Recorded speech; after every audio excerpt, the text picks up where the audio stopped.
Pay close attention. What you're about to see is Bible prophecy being fulfilled.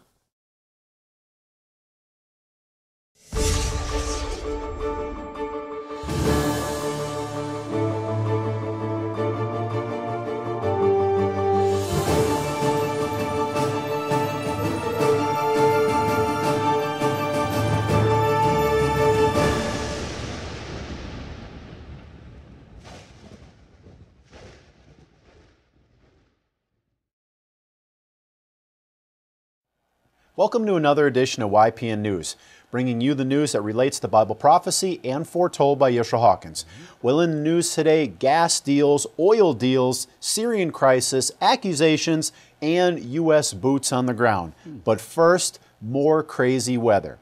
The end of October saw dangerous storms across the southern plains. Parts of Texas were hit with flash floods and destructive winds. Fast-moving storms dumped up to 16 inches of rain in just a few hours, flooding neighborhoods and knocking out power for thousands of homes and businesses. Oh, amazing. 2 suspected tornadoes touched down, and at least 2 people were killed by flooding near Austin. Just outside San Antonio, heavy winds ripped the roof off a high school and some area homes. Well, the same strong storms even tossed a trailer from an 18-wheeler on top of a hotel. Wow. One resident, Mr. Packer, took a video as his car was being swept away by the floodwaters. Mr. Packer was one of dozens who had to be rescued by emergency responders.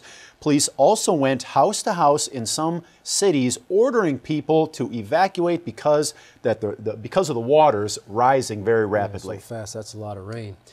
Well, the weather isn't the only thing endangering people's lives. A new study by the World Health Organization suggests you may be putting your life at risk eating meat, particularly pork. While all those sausage and bacon lovers out there are being told too much pork is a bad thing, the media is questioning if we should stop eating meat altogether. Well, the World Health Organization itself says you don't have to stop eating these products altogether, just in moderation. While the health organization says the findings are important for public health, some experts believe that the study doesn't address the full scale of the problem.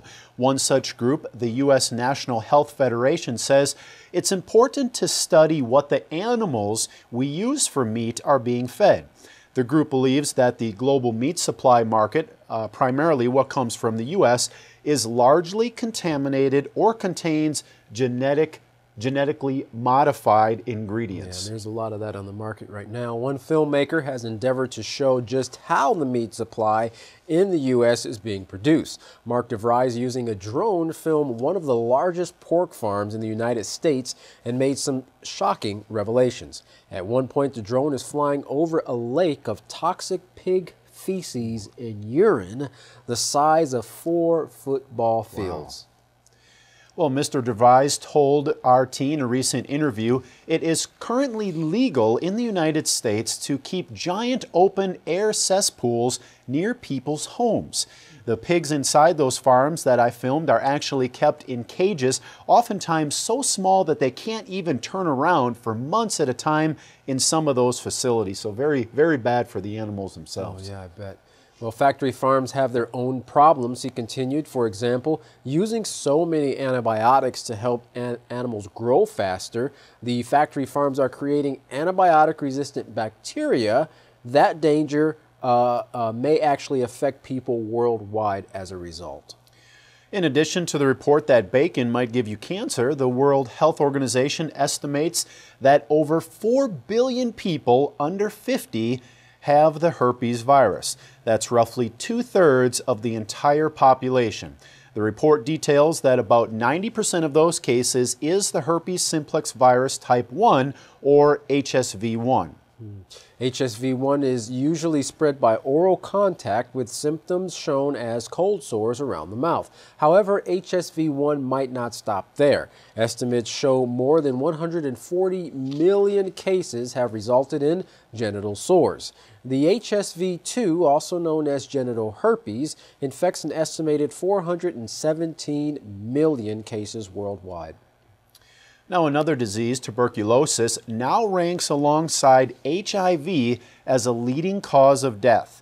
The World Health Organization director of the Global TB program said in an annual report that despite all progress, TB claims a number of deaths paralleled only by those from HIV/AIDS. So even despite all the prescriptions and all their technology, they're still not finding a way to solve or even curb these diseases. That's right. That's a great amount of people dying as a result of those diseases. Some of the statistics released by the World Health Organization show the two illnesses are connected. In 2015, 1 in 3 HIV deaths was caused by tuberculosis. And in 2014, 9.6 million people contracted TB, and of those, 1.5 million died from the disease. Another tragedy at a college campus this week. Adacia Chambers, a 25-year-old woman, is accused of slamming her car into a crowd of spectators at the Oklahoma State University's homecoming parade. 4 people were killed in the tragedy. Now, at the time of her arrest, Miss Chambers was suspected to be driving under the influence, but her lawyer says, really, Chambers is mentally ill. We're hearing a lot more about that mental illness and how it's actually affecting people, and we're seeing the results of those actions on a public scale. Absolutely. Well, an investigation of a different kind, but also all too familiar, is taking place in Richland County. The Justice Department is trying to determine whether Ben Fields, a senior deputy with the Richland County, South Carolina Sheriff's Office, violated the civil rights of a high school senior whose name has not been released. The confrontation started around 10:30 a.m. when a female student repeatedly refused requests by her teacher and assistant principal to put away her phone. That's when Richland County Deputy Ben Fields was called in. Now take a look at the video filmed by a different student in the class.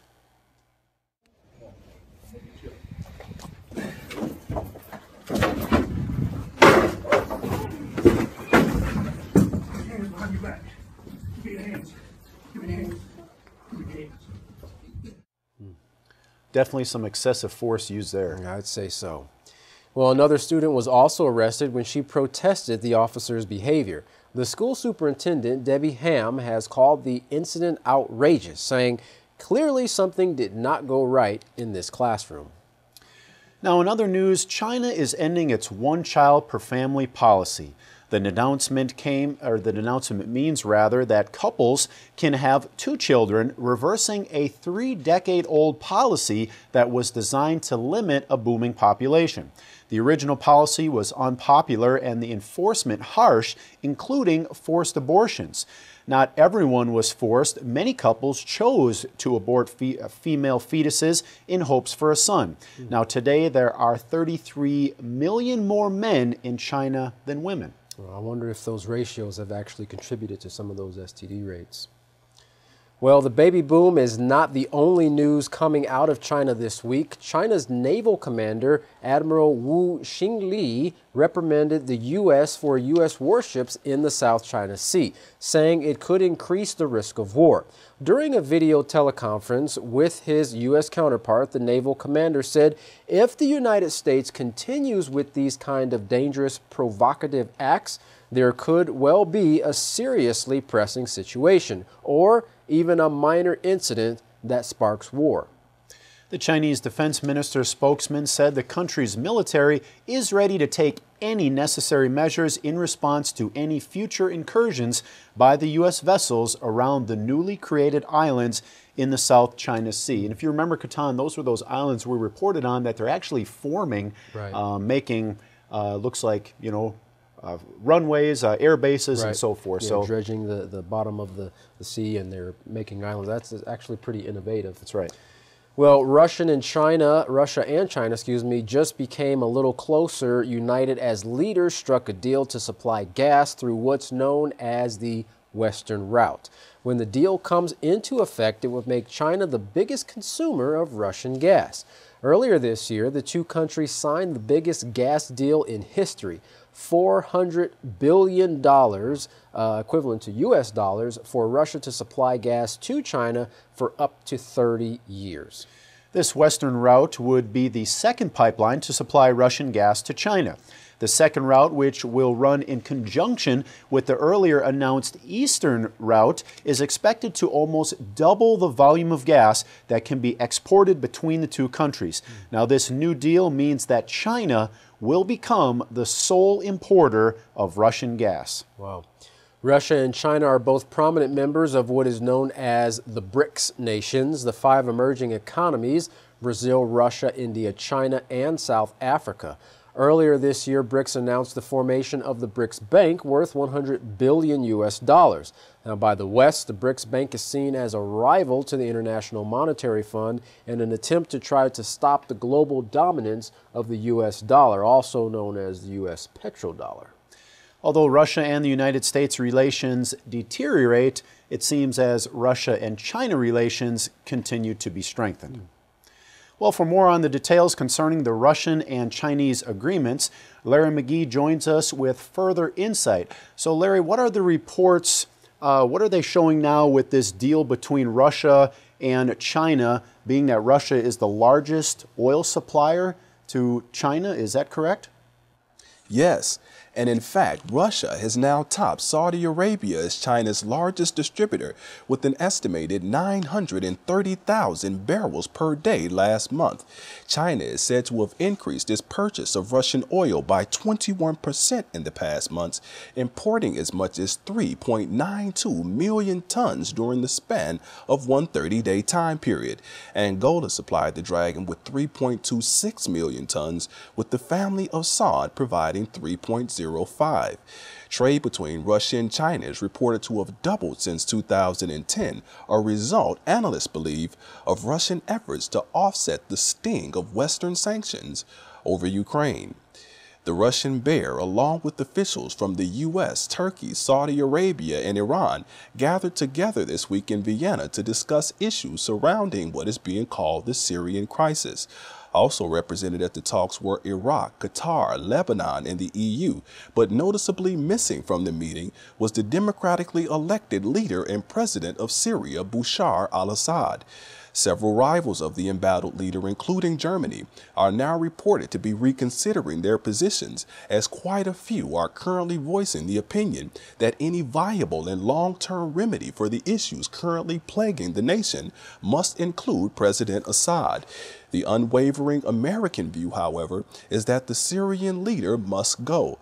But international analysts are now stating that even if Washington were to prevail in forcing him from power, that could serve to embolden the Islamic State, which would only lead to more carnage. Nonetheless, staunch opponents such as former NATO chief Anders Fogh Rasmussen remain adamant in their rejection of the embattled leader's legitimacy, but when asked who might replace the Syrian head, no one has yet to offer a sensible answer. Back at the Vienna Club itself, leaders held private talks at both the Bristol and Imperial hotels in Austria, swamped at each location by droves of reporters. Iran described the discussions as difficult and filled with complications due to the unconstructive intentions of some of the gathering's participants, and as a consequence, Tehran foresees more difficulties ahead. Others report that the summit's major topics were a timetable for the removal of President Assad and issues related to that, at least among some, and also how to avoid a possible conflict between the air forces of Russia and the U.S., which are both operating in the country. Insomuch as stronger ties between Beijing and Russia represent a direct challenge to the supremacy of the U.S.'s petrobuck, America and its cronies in oil are reportedly not standing idly by and quietly allowing the dominance of the dollar to decrease. As Russia initiated its latest round of bombings against ISIS, striking and destroying as many as 120 targets, several Western news agencies have begun accusing Moscow of missing the mark and bombing civilian locations, particularly 12 hospitals. Both the Daily Beast and CNN are reported to have ran articles citing the deaths of medical staff and members of the public, reports which Russia has denied and dismissed as the old trick of propaganda. The controversy surrounding the allegations has the State Department in the hot seat as calls for evidence have began coming from skeptical journalists. When questioned on the matter, State Department spokesperson John Kirby stated that the U.S. has seen some information which would lead it to believe that Russian military aircraft did hit a hospital. After being pushed on the question, however, and asked if he could share what that information might be, the spokesman said, "No, I'm not going to share intelligence and operational information." The State Department also reportedly dodged the question of whether or not the evidence in question was ever presented to Russia, and in light of its refusal to submit any corroborating or substantiating facts. The U.S.'s position is basically that Russia did it because we said so. For YPN News, I'm Larry McGee. Gatan Jeff, back to you. Well, it looks like a great deal for BRICS system, but not so great deal for those who are involved in that hospital strike while the tit-for-tat goes back and forth between Russia and the United States. Well, the U.S. could be set to deploy ground troops in Syria and Iraq to fight Islamic State. Defense Secretary Ashton Carter said the U.S. won't hold back supporting its partners, including with direct actions on the ground. The U.S. has been saying for a long time that it will not engage terrorists on the ground, but many question that if that were the case, how could U.S. soldiers actually die in action? Ashton Carter said in a briefing, "We won't hold back in supporting capable partners in opportunistic attacks against ISIL or conducting such missions directly, whether by strikes in the air or direct action on the ground." That's right. In a presidential address not too long ago, President Obama said that he would not be putting boots on the ground in Syria or pursue an open-ended action like Iraq or Afghanistan. This statement was made several times by different members of the Obama administration, including the Secretary of State as well as the Defense Secretary. Well, those type of statements don't stop there. Washington is maintaining that Russia is bombing the wrong people. At a Senate Armed Service Committee hearing, Senator John McCain questioned Ash Carter regarding those statements and pressed him to say that Russia was bombing U.S.-trained rebels. Carter denied that the U.S.-trained forces had ever come under attack. And that looked like it was a total surprise to Senator McCain with that answer that he gave. Also, after shunning Iran for years, the U.S. is planning to actually invite Iran to international talks on Syria, which, by the way, is something Russia has been suggesting for a long time. With these turn of events, many are saying more surprises are yet to come. White House Press Secretary John Earnest said in a press briefing that the president has made it quite clear that there is no military solution to the problems that are plaguing Iraq and Syria. There is a diplomatic one. He also spoke concerning the special forces that are being sent over to assist in the affairs of dealing with the ISIS military. Seems like a little bit of a contradiction, but that's a part of what he says the diplomatic solution, these special forces. So we'll see how that plays out. A Russian deputy foreign minister says that any kind of military action in Syria is unacceptable unless it is coordinated with Damascus. Those comments were made in response to the U.S.'s announcement that it's weighing military action in Syria. Now, this move by the U.S. is due in part to over a year of failed airstrikes and failure to build an army of Syrian rebels. As a result, President Obama is ordering about 50 Special Forces troops to step up the war against ISIS. Now, these troops are in for the long haul, but only as advisors, not combat troops, but they will be in harm's way. A Pentagon official said American Special Forces will spend up to 60 days at a time at the headquarters of U.S.-backed fighters in Syria. Their mission is to coordinate a drive of Arab and Kurdish fighters on the ISIS capital of Raqqa with the help of American airstrikes. With that, the number of American fighter jets flying out of an airbase in Turkey will quadruple from 6 to 24. Now, that same Pentagon official also said, "We want to be prosecuting as many ISIS targets as possible in Syria. American and the Allied jets have been bombing Raqqa for months." Now, recently, a Jordanian fighter pilot had to bail out over Raqqa. He was later captured by ISIS and burned alive. With more fighters closer to Raqqa ready to strike, ISIS could be forced to pull back their fighters from the front lines in Iraq to defend their capital. The Pentagon official said it will take up to a month for special forces to reach Syria and would not rule out the possibility that more would follow, saying this is a start to gauge what's possible. Just a start. Yeah, test the waters out there. Thousands have joined together in the Jordanian capital to protest to Israel and their treatment of Palestinians. Now, they voiced support for the resistance and backed the cause of the Palestinians defending their land, as well as the Al-Aqsa Mosque. Well, continuing in Israel, a new physical barrier has been installed to add to the tensions there. A 15-foot wall has been erected blocking the entrance to an Arab neighborhood in Jerusalem.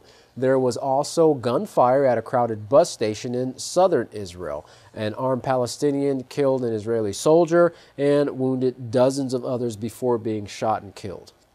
In addition to that atrocity, a foreign bystander was mistaken for an attacker and was shot, brutally beaten, and reportedly died of his wounds. Now, this is the latest of two horrific weeks of attacks and clashes between the two peoples.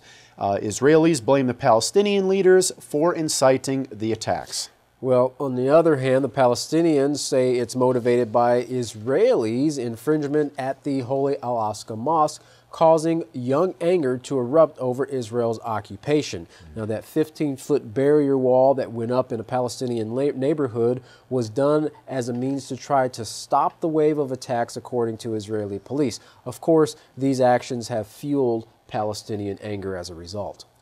Palestinians now have to show their IDs to leave their neighborhoods, and stop and frisk is on the rise. But the violence isn't just limited to the streets. Biblical sites are being attacked as well. Joseph's tomb in the West Bank, which is revered by Jews, was torched by Palestinians. U.S. Secretary of State John Kerry is planning to meet with both the Israeli and Palestinian leaders this coming week. That's right. Well, Jeff, it definitely seems like in this current report that there is a lot of sickness in the minds of the people, and as a result, it's causing more confusion that we're seeing actually coming forth from the leaders in the form of wars. Absolutely. In the wars, they don't seem to ever take a step back. It seems like they're always progressing. Nations continuing to show more anger and taking further steps to incite the anger in other nations. Yeah, and in the meantime, there are several that are actually calling for a peaceful solution, but they're not finding the answers. Well, there are answers out there available to all who would like to learn about the peaceful solution. You can contact, of course, the Peaceful Solution at their website, www.peacefulsolution.org, and to learn what you can do to save yourself and your family from the wars that are looming over man's head, you can contact the House of Yahweh at the following address. And when you do, don't forget to request your free copy of the Prophetic Word magazine and, of course, the monthly newsletter. To contact the House of Yahweh, you can write them at the House of Yahweh, P.O. Box 2498, Abilene, Texas 79604. You can call them at 1-800-613-9494. Visit them on any of their websites, www.yahweh.com, www.yisraelhawkins.com, or www.yahwehsbranch.com. You can also check out our new website, www.ypnnews.com, and to email the House of Yahweh, send your emails to info@yahweh.com. And for any calls outside the United States, please call the number on your screen. Well, don't go anywhere if you're interested in finding out what a peaceful solution is for the Israelis and the Palestinians, as well as all other nations in the world. Stay tuned, because Yisrael Hawkins of the House of Yahweh has your answers. For all of us here at YPN News, I'm Katan Alexander. And I'm Jeffrey Heimerman. Thank you for watching.